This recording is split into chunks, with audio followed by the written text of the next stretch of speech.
had a procedure called an SHG, where they put saline water in my hoo-ha.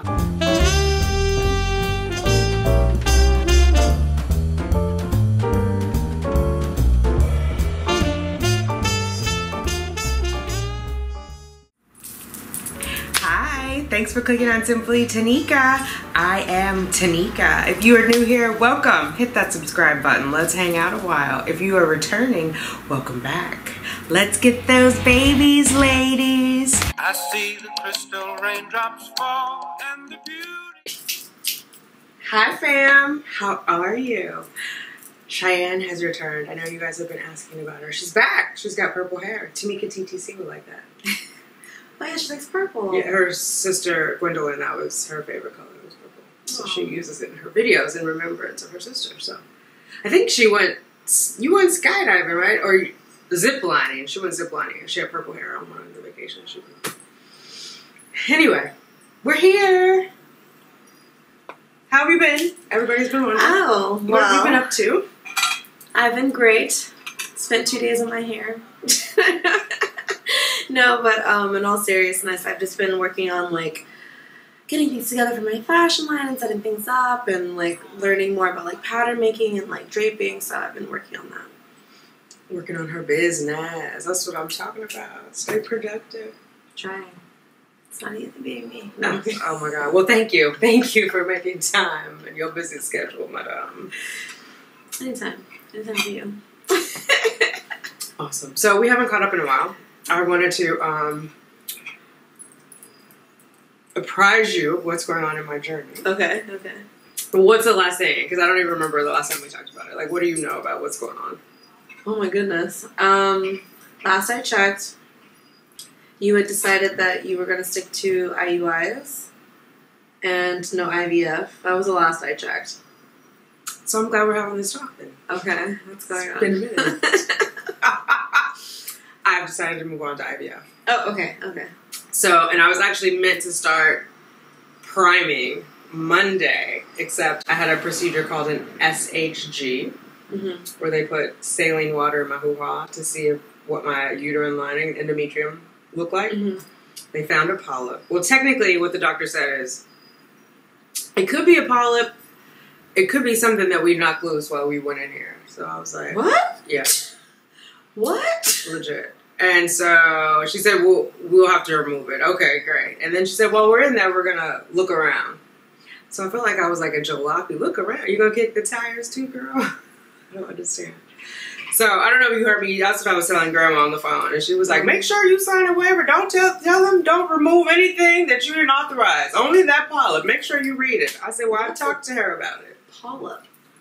That is a good question. I feel like it's a piece of skin hanging. Yeah. That's what it looked like on the screen. Oh, on the screen. No, not on Dr. Google. No, this was the real doctor. Like it was an ultrasound. They turned it toward me so I could see. And it was just like a little thing flapping. But she was like, okay, so let me go back. Because I don't even think I told you guys about the SHG full experience. Like, it was fine, but it was weird. So there was a visiting doctor there, Dr. Brady. And I was like, oh, like Brady Bunch. And so she was doing the procedure. She couldn't get the speculum to sit on my cervix. And so they tell you to take Tylenol ahead of time. Well, they tell you to take Motrin, but I can't have that because of the kidney. Yeah. So I was running late, so I didn't get any, like, things in my system. Because you went with me when I did the HSG, which was super painful. This was not that painful. It was just uncomfortable. But she couldn't get it to sit on my cervix. So she was, like, grinding it onto my cervix to get the speculum. Because she said every time she pressed down, my cervix was running away. I would run away too if he was rubbing on me like that, scraping. So, like, and I'm here, I can hear them. So then she's asking my physician, like, what to do. And she was just like, you're going to have to press harder. And I was like, oh my God. But it wasn't painful. It was not like the HSG. It was just awkward and uncomfortable. And it's like, so that was happening. And then she pushed whatever it is inside. And then the water started coming out. So I could feel it like running across my bum. So I was like, it's not inside. And they were like, what do you mean? They thought I meant the catheter. I was like, no, there's water coming out. And so then they look, because they have like this drape over you. So then she lifted up. She was like, oh. So then they reran the water. It was fine. And then they saw the little And she said, so it could have been like we nicked you with the catheter going in. Because it took a minute to get that catheter. And like she pulled it out, put it back in, or it could have been a polyp. But she was like, either way, let's remove it because it could impact implantation. So it's got to come out. So I was like, fine.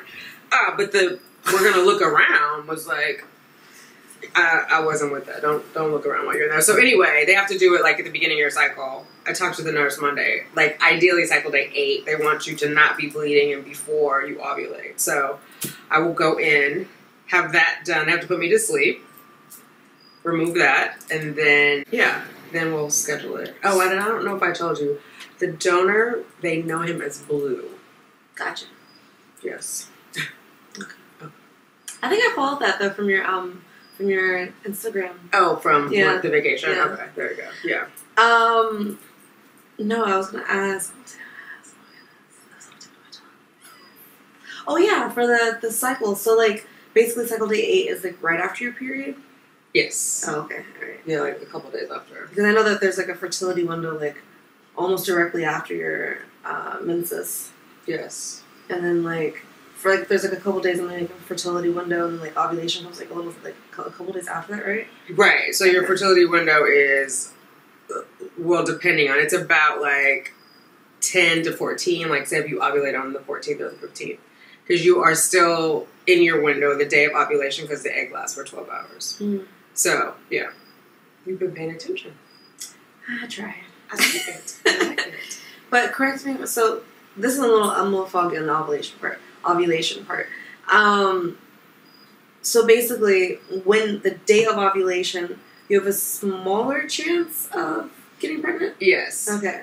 Huh. Yeah, but you still have a chance. Okay. But the egg is there for 12 hours. Ideally, the sperm should be waiting for the egg. So you should have had, that's why you're in that fertile window,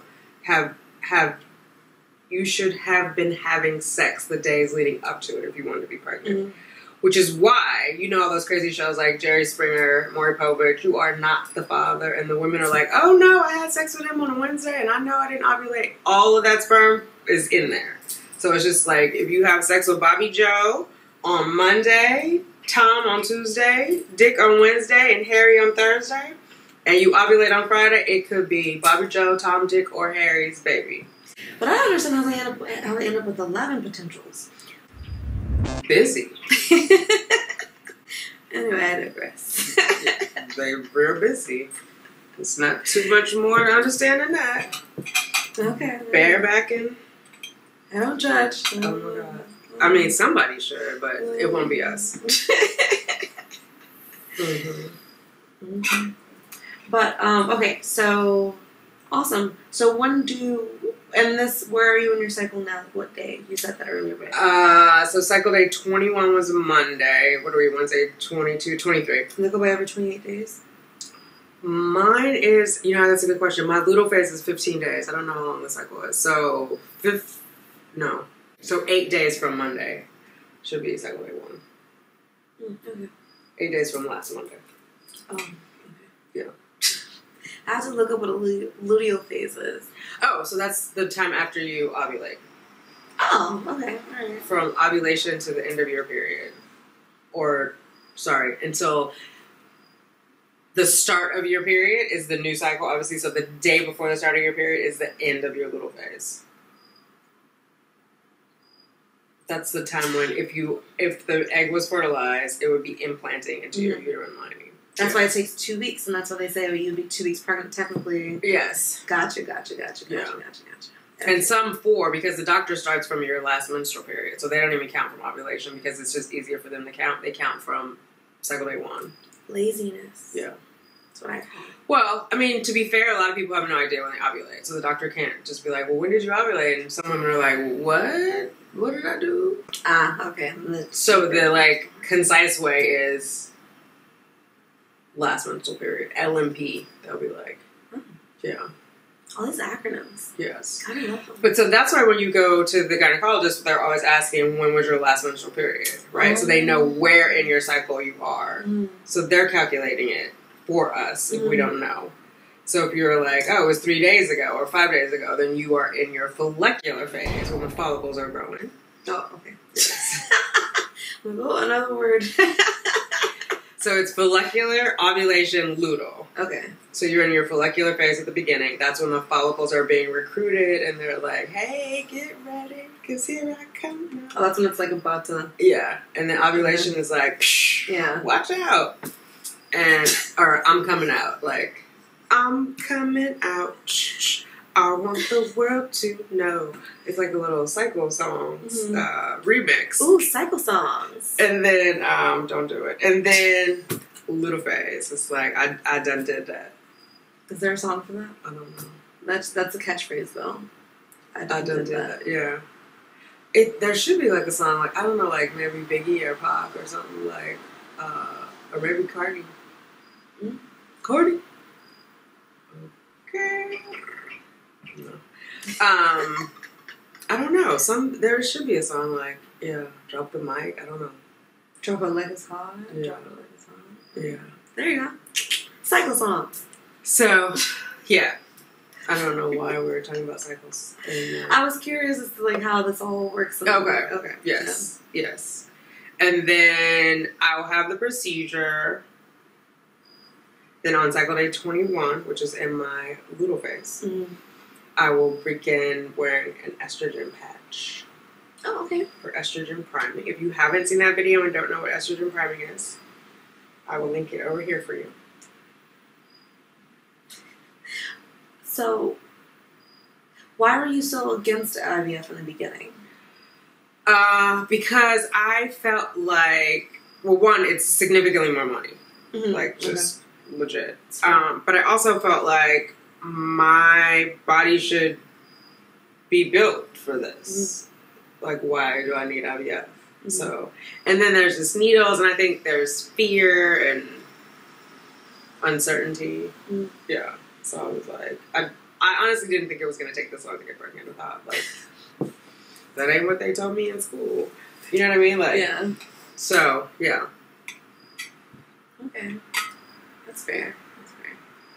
But I actually didn't realize, like, how strong my feelings were until I started going through this. And I talked about it on the channel a couple days ago, like, when people started congratulating me, oh, you're doing it. Which, like, what I was hearing is, congratulations, your body doesn't work. You're going to pay $15,000 for a 1% chance to have a baby. Why are they congratulating me? Oh, okay. Yeah. It's funny, too, because people will genuinely...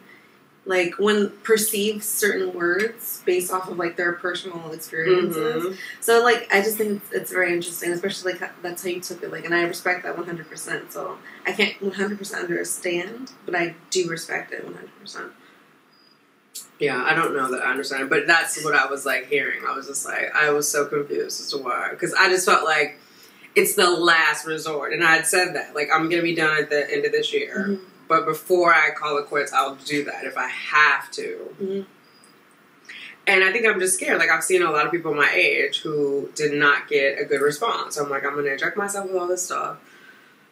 But yesterday I got this amazing email from this woman about, like, just being a badass and owning it and beating the odds. So I'm like, if I'm going to do it, then I got to go in with all my heart and head in the right place. And, like, this is where I am. I'm fortunate to be able to do it because everybody can't. Who comes to the same point that I'm, now facing. And so I gotta push through it. Like, it's okay to be scared, but it is not okay to be defeated. Right. Yeah.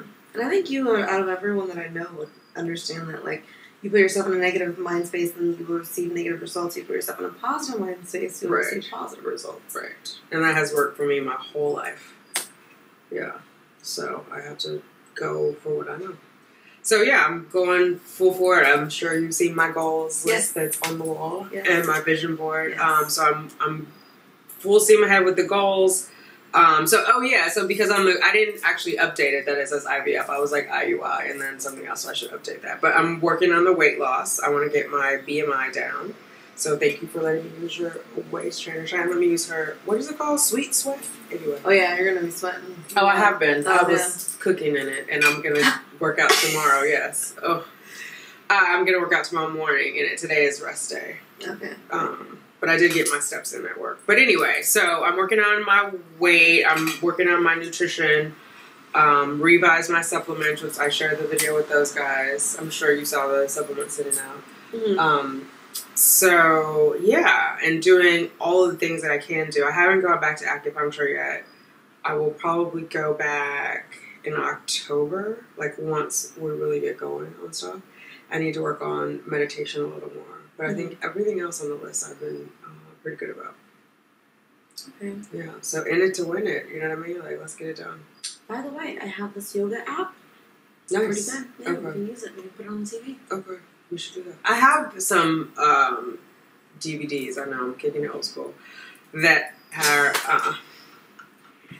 I just have to get in here and do it. But first I was focusing on getting up, getting out of the house and exercising because that was like my biggest hurdle. Like I've traditionally been able to like a couple days a week do the yoga where if I don't get in the groove of getting outside and walking, it's not going to happen. So I only took a break today because I had a late meeting last night and then I had an early meeting today and then I had to come home and do like crazy content madness. So, and you need a rest day. I did do stairs at work. Yeah. So, but I was like, because I'm walking, it's a large muscle group, like I can't do it every single day, like hard. Well, not only that, but you shouldn't work out for more than 2 days in a row. Oh. Like, it's like, my friend, she's a personal trainer, she told me that. Like, I know some people, like, even celebrities work out every day, and you're not really supposed to, like, a little workout getting it in, like, that's okay, but, like, for you to, like, vigorously work out, like, you're not supposed to do more than 2 days in a row. Okay, Cheyenne is working at Equinox. I just want to give you the update. That's what's going on. Any other questions? We'll have to get her back, because I'm sure the family's wondering how our news are. Although, there's a lot of new family members since you guys last came on. Oh. Like, the day ones have been asking about you, but I think I'm up to, like, 1,700 right now. Hi, guys! Oh, my goodness, 1,700. That's great. Yeah. So, if you're new, or newish, or newer, this is my daughter, Cheyenne. My big baby. Yeah, 24. Thanks for hanging out with us. We will talk to you later. Bye. Baby, that's to you all. I see the crystal raindrops fall, and the beauty of it all is when the sun comes shining through to make those rainbows in my mind.